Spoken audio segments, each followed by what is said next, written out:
We all know Sir Isaac Newton and we all know his three laws of motion. So in this video, we are going to concentrate on Newton's first and the second law of motion. So this is your video number 2 on forces. The video number 1 talked about basics of how to find the resultant force. If you know the basics, you can continue watching this video, or else you can watch the first video and then come back to this video. So let us talk about a concept 1 which you see on this screen. When the resultant force is 0. The concept 1 talks about when the resultant force is 0. Now, the object on which the resultant force is 0 can be already at rest or it can already be moving. Let us understand with the help of an example. So you see the picture of this car here, right? Say that the car is at rest. Rest means it is stationary, it is not moving, right? It is at rest and the resultant force on it is 0. Resultant force is 0 means either you might not be applying any force, nobody is pushing on the car, the engine is not started yet, the engine is not giving any push to the car, the resultant force is 0, right? So what happens to the car? It will not move. Because the car is already at rest, it will remain at rest. Why? Because the resultant force is 0. The car was already at rest and it will remain at rest. Why? Because the resultant force on it is 0. This is a very basic understanding. We know it from a day-to-day understanding as well. Second point. First point understood. Second point. Let's focus here. If the car is already moving, it continues to move at the same speed and in the same direction when the resultant force on it is 0. So this is a common point across. The resultant force is 0. The car will keep moving with the same speed in the same direction if the resultant force on it is 0. Say that this car is moving. This car is moving in this direction.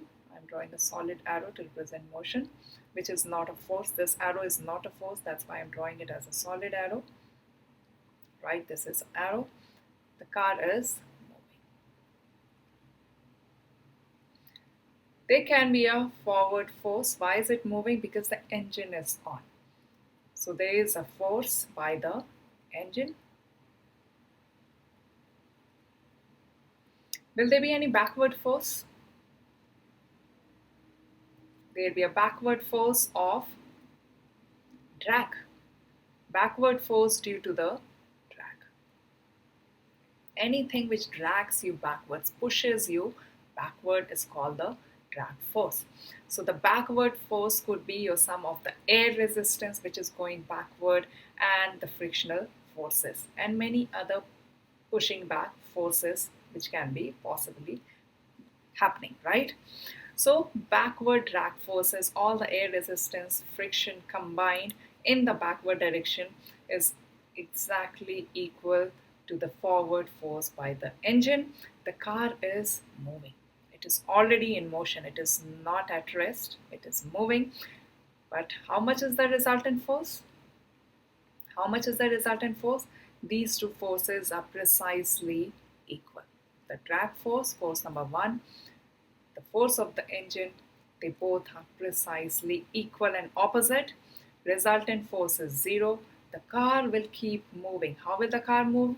At the same speed. The speed will not increase and in the same direction. It will keep moving at the same speed in the same direction. This is your Newton's first law of motion. This is also called your Newton's first law of motion. So how is it said scientifically? When the resultant force on an object is at rest. So that's how you start. When the resultant force on an object is 0.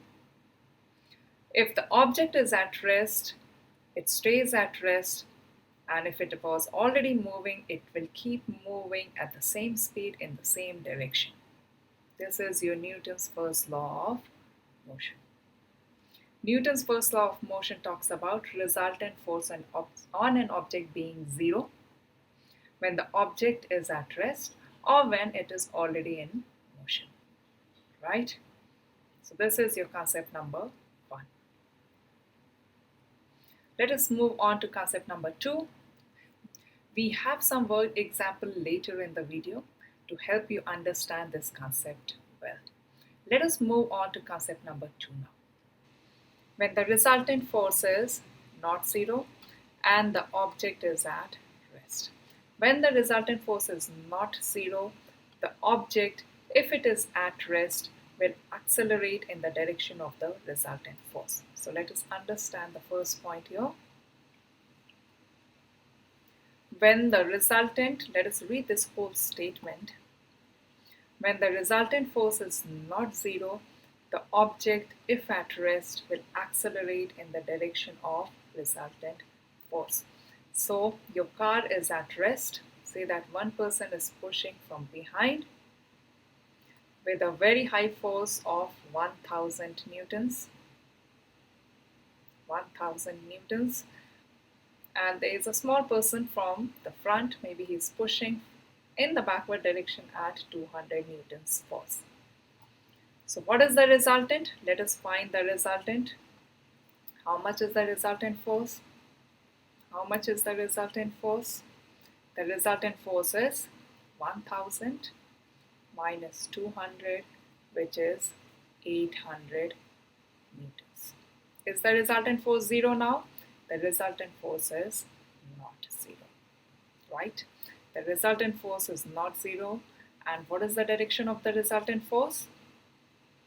The resultant force is in this direction. That's your resultant force of 800 newtons. The green arrow is your resultant force of 800 newtons. So in which direction will this static car will start moving? It will start moving in the direction of the resultant force. This is what the point number 1 explains. Please do not focus on the other points. We'll understand point by point. Let us understand point number 1. So when the resultant force is not zero, you see the resultant here is not zero. The object, if at rest, will accelerate in the direction of resultant force, and we have seen it just now. There are multiple forces acting, and we know it logically that this car will move ahead because the resultant force in the forward direction. So the car which was at rest, it started accelerating in the direction of the resultant force. That's one thing, right? What if the car was already moving? What if the car was already moving? Right, let us understand the second point. Focus here. What if the car is already moving and the resultant force is not zero? Car is moving, let us understand, car is already moving and the resultant force is not zero. Let us plot this scenario. Car is already moving. So let us draw the motion arrow. The car is moving. I'm drawing a solid arrow to represent motion. This is not a force. This depicts your motion. The car is moving. How is it moving? It is moving left to right. Right? So this part is understood. The car is moving left to right. Let us make a scenario when the resultant force is not zero. First scenario when the resultant force is not zero. What is the forward force on the car? The forward force is by the force of the engine. Let's call it Fe. Fe is the force of the engine. Are there any backward forces acting? There are backward forces acting. Let's call them drag. Drag. They are backward forces acting, let's all combined together, let's call them drag. Drag is the sum of your friction, the air resistance, which all will drag the car backwards. They are combined, they are called drag. So force of the engine acting forward, the force of drag acting backward. Is the resultant force non-zero? If you look at the length of the arrows, they are not same. The resultant force is not zero and the car is moving. Let us find the resultant. In which direction is the resultant? The resultant force will be this way. The resultant force. Resultant force we understood is not zero and it is also left to right. It is in the same direction of the motion. The resultant is always in the direction of the bigger force. Bigger force is the force of the engine. If you compare the direction of the motion, compare the direction of the motion and the resultant force. They are same. They are same.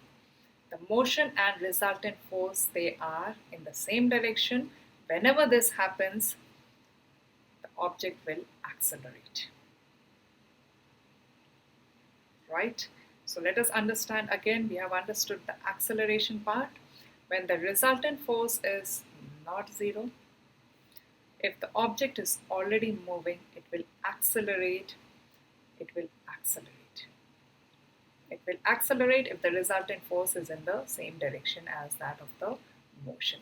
Easy to understand. Say that you are walking. You are walking ahead, right? You are walking in the front. Somebody pushes you from behind. What happens to your speed? It will increase. It will accelerate. Why?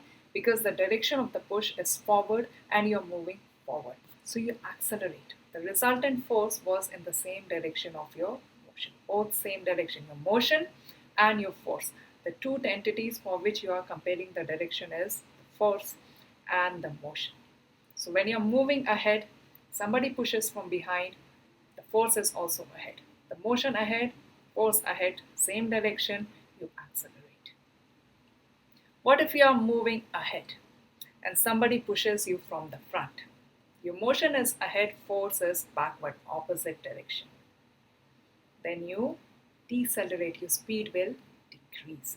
This is what the next point is about, and that completes your Newton's second law of motion. So if you are already moving, you will decelerate. If the resultant force is opposite in the direction of motion, easy to understand, you're moving ahead, somebody pushes you from the front in the backward direction, you will decelerate. Why? Because the resultant force is in the opposite direction of the motion. Let us understand the same thing with the help of the car again. Your car is moving, say that you have applied brakes.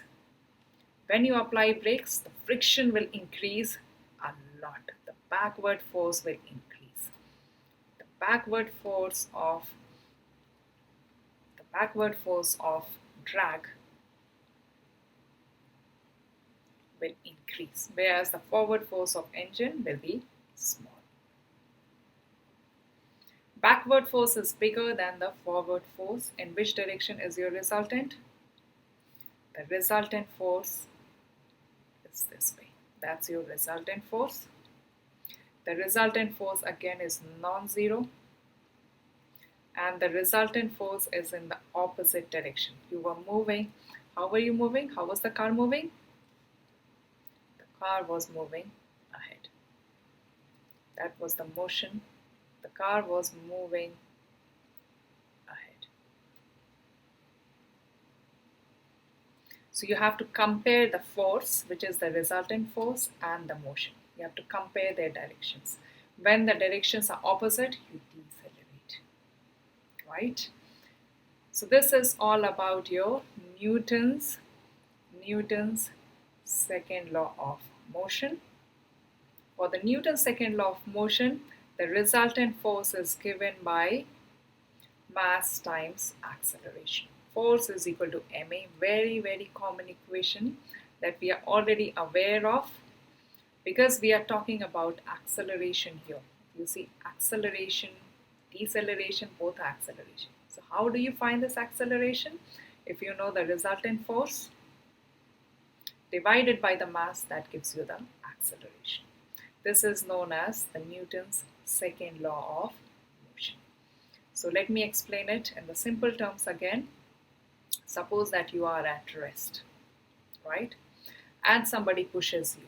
You move in the direction of the force. This is your point number 1.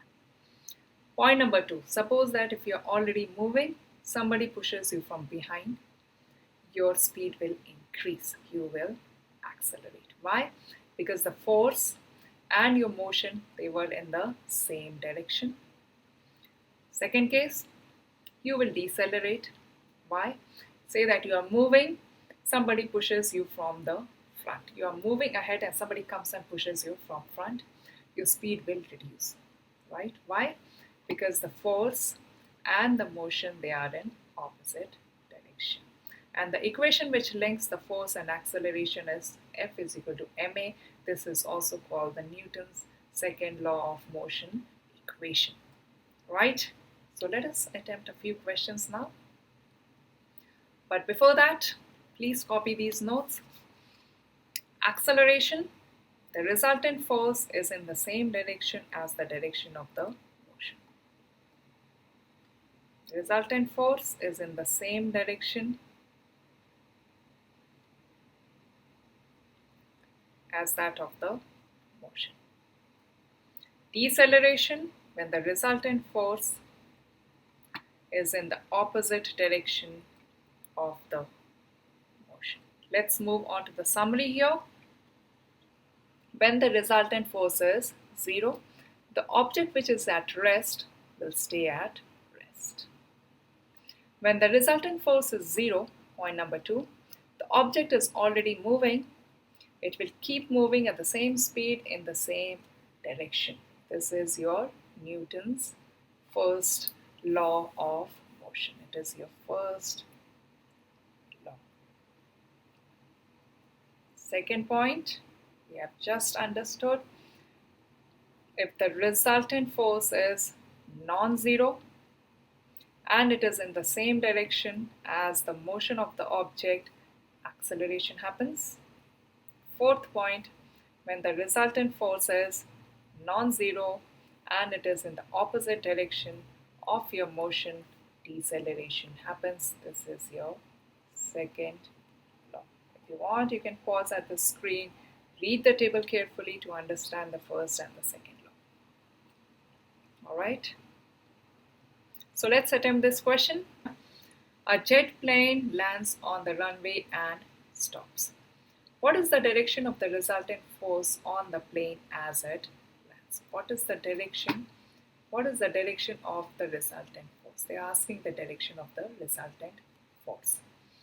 So first thing we need to identify, is the plane accelerating or decelerating?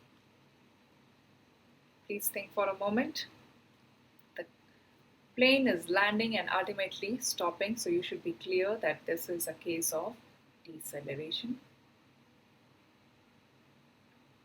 This is a case of deceleration. Next thing we have to identify, in which direction is the plane moving? That's your direction of the motion. That's your motion.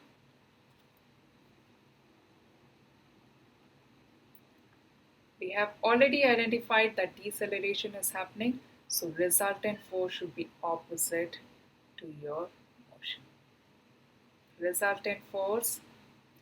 So what is the direction of the resultant force? You say that it is opposite to your motion, and this answers your question. So the answer for part 1 is, it is in the opposite direction of your motion. Second point, what is the resultant force when the plane has stopped? The plane is not moving. That means no force acting on it. So for the second part, the answer is 0 force. Alright, so let us move on.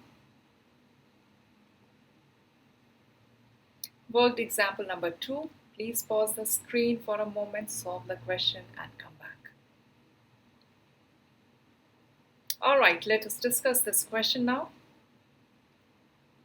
A jet plane takes off and reaches a terminal velocity in the sky. This time the plane is taking off and reaches the sky and then reaches a terminal velocity. If you do not understand terminal velocity, please go through the video on terminal velocity. The terminal velocity topic is very well explained. It is a case of constant velocity. So question number 1. What is the direction of the resultant force? Again, we are talking about the direction here. As the plane takes off on the runway. Right? So the plane is still on the runway, taking off. Accelerating or decelerating? This is the first thing you need to clarify. You are accelerating here. So first thing done, acceleration is happening. In which direction is the motion? Forward direction. That's your motion. We know acceleration is happening. The motion is ahead. Acceleration means the resultant force and the motion, they are in the same direction. So that's your resultant force. Because it is accelerating, the motion and the resultant force are in the same direction. So in which direction is the resultant force? It is in the forward direction. So what do you say as the answer for the part number 1? What should be your answer here? You say that the resultant force is in the same direction as the direction of the motion of the plane. Let's come to the second point. What is the resultant force when the plane reaches terminal velocity? Terminal velocity means constant velocity. Constant velocity means acceleration is 0. So what is force? We are applying the Newton's second law of motion's equation. Force becomes 0. Why? Because the acceleration is 0. Resultant force is 0. What it means? The forward force by the engine is balanced by the backward drag by the air resistance. All the forward forces combined is equal and opposite to all the backward forces. Everything cancels out and the resultant force is 0. Alright, so let's move on. Here we have one more example. Read the example. It's easy application of the formula. Calculate the resultant force on an object of mass given to you when its acceleration is given to you. The resultant force, the formula is F is equal to ma. Input the value of mass which is given, acceleration which is given, you find the value of the force. Right? This was easy question. Now next chapter will be on moment.